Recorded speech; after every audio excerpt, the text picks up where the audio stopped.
నాకొక విషయం అర్థం కానిది ఏంటంటే ఈ వీడియో ఒకసారి చూడండి, తర్వాత మాట్లాడుకుందాం. బాగుందా? సరే ఇప్పుడు చెప్పు, ఇంకా మీ మొబైల్ గుర్తుకొస్తున్నారా నీకు? ఎందుకు గుర్తుకురారండి? మీరు ఎంత ప్రేమ చూపించినా, ఎంత బాగా చూస్తున్నా, కన్న ప్రేమే కదండి. నీకు మమ్మీ అంటే ఇష్టమా, డాడీ అంటే ఇష్టమా? ఏంటండి ఏమైంది మీకు?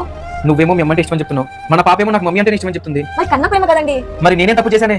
మన పెళ్ళైన 6 నెలలకి నన్ను మమ్మల్ని దూరం చేశావు. ఈ వీడియోలో నాకు ఎలాంటి తప్పు కనిపించలేదు, మంచి మెసేజ్ అయితే ఇచ్చారు. కానీ భార్యలను తిట్టడం, భర్తలకి సపోర్ట్ చేయడం నాకు మాత్రం అస్సలు నచ్చలేదు. ఎందుకో చెప్తాను వినండి. పెళ్లి చేసుకుని తల్లిదండ్రులను దూరం చేసేది ముందుగా ఎవరు? భర్తే కదా. మరి భార్యనంటారేంటి?